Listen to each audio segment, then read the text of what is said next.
Have you ever stopped to think about what it really takes to build a city that's not just running, but truly thriving? A place that's happy, fair, and actually sustainable for the long haul?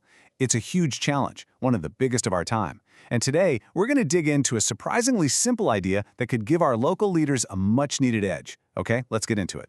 So to really get this, we have to start with something called the Swedish paradox. Take a look at this.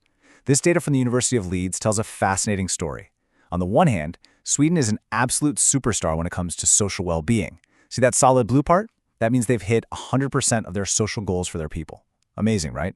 But here's the paradox. That success comes with an enormous environmental bill. The red shows they're blowing past 6 out of 7 critical planetary boundaries, so they're flourishing, but in a way the planet just can't afford. And that just begs the question, doesn't it? How can a country that gets so many things right for its people be getting it so wrong for the planet? It's a real head-scratcher, but the answer, it turns out, is hiding in plain sight.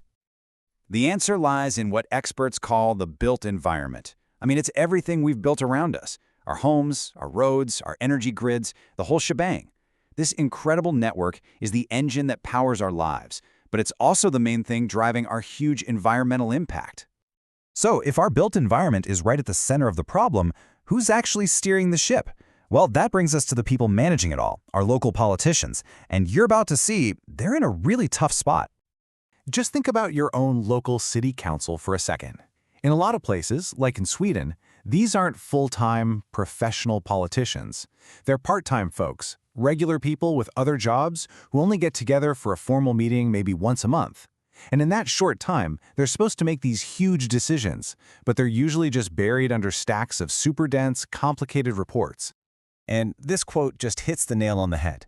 When you're constantly putting out small, urgent fires, it becomes almost impossible to keep your eye on the big, long-term goals, like sustainability. The grand plan just gets lost in all the noise. So, if the problem is that there's no clear, simple way to see the big picture, what's the solution?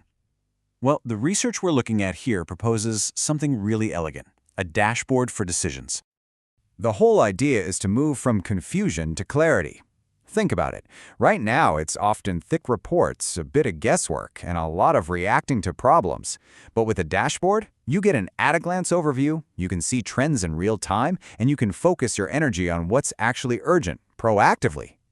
And this is where it gets really clever. Look how simple this is. Imagine being a council member. You sit down for your monthly meeting, you look at this, and you instantly see it. CO2 emissions are trending up. It's in the red. Okay, that's problem number 1. Climate resilience is stable, but it's orange, so we need to keep an eye on it. And hey, quality of life and social integration, they're looking good, they're green. It's like a quick, clear health check for the entire city.